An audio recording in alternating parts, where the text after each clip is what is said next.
This is Professor Don Bush from Accounting Superstars. I've been a professor for about 30 years and a CPA for about that long, and I've got great ways to explain accounting. You will get it, folks. You've come to the right place if you want to learn accounting. So today's lesson is about inventory. It's designed for people that are in their first semester of accounting, probably their fifth or sixth week of school, and you're studying the chapter of inventory. So what we're going to do is we're going to decide, the lower of cost or market here. The whole point of it is that we don't want to overstate inventory. Overstating inventory or any assets is a really bad idea. I know a lot of business owners want their books to look as good as possible. It'd be really great to have high asset values, but you're really not doing the owners of the business any favors by overstating assets. What happens, and I've seen this, where business owners start to believe their financial statements, when things are overstated, and they start to make bad decisions. It's not good. So we're just going to use the lower of the cost or market value. That's what it's called.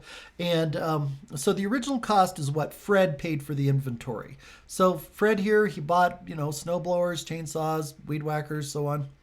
And he's got Model 1 here, and he's got two of them in stock, and he paid $1,000 each for them. So that's $2,000.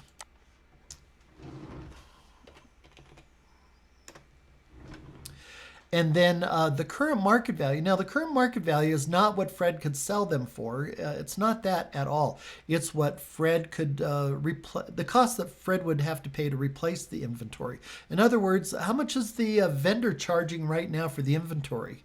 Well, right now for Model 1, it's the exact same price as what he paid for it originally. So we'll just put the same number there. Model 2, Fred's got three of them in stock, and three at $1,200 was the original cost. There we go, $3,600. And the current market value, so the replacement cost has gone up. It's gone up by $100. So 3 times $1,300 is $3,900, folks. Now, Model 3, he's got one of those, one at $2,000. So here we are. And looks like the price of the Model 3 has gone down. The replacement cost has gone down a bit. So one of them at $1,850 is $1,850. There we are. Model 4. Model 4 here, Fred has got 5 of them at $1,500 was the original cost. And the price here has gone up a little bit. So now it would cost $7,750 to replace those snow blowers. So what we're doing here, we're going to do this for each inventory item, and I won't bore you by, doing each one individually, but I think you've probably got the idea from the snow blowers here. And all we're going to do, folks, all we're going to do is just add up the total original cost of the inventory and get a grand total. And we're going to add up the total current market value or replacement cost and get a grand total. And we're going to decide which one's lower. And we'll use whichever one's lower. It's just that easy. Now, this is the third video in a series of doing these, and I've showed you a couple of different ways, and it really doesn't matter how you do this. All you want to do is just make sure you're not overstating your inventory. So this is the third way, and here we go. So let's finish it out. So if I were to, multiply the numbers across for the chainsaws, for Model 1, I've got 4 of them at $350, and there we go. And I would do that for each of these right here. So let me go ahead and do those. And then we would look at the current market value or replacement cost. And we would go 4 times 325 is 1,300. And folks, we would do that for the rest of those.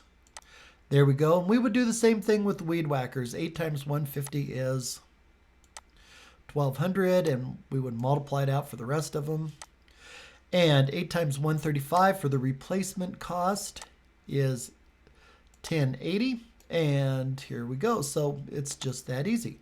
So all we're going to do is add up the column and get a grand total. So let's do that. And add up the column for current market value or replacement cost and get a total there. There we go. And all we're doing is going to pick the lower of the two. It's just that easy. So the winner is going to be 27,795. There we go. So we will use 27,795 on our balance sheet, so we are not overstating inventory. Well, folks, I hope this lesson helped you out. Pretty easy stuff. If you're a more advanced student, say you're in intermediate accounting, there's more to this than what we did. But this lesson was designed for first semester students. So if you want to see more of these videos, a good place to go is accountingsuperstars.com. And I've got all my videos listed out by topic, and you can click on them and watch as many videos as you like. Hit that like and subscribe button. That way YouTube and me too will know that you like these videos, and I'll make more of them. Let me know in the comments if there's anything else you'd like to see, or any other, you're struggling with anything in accounting. So let me know. I'll make more videos. Until then, over and out.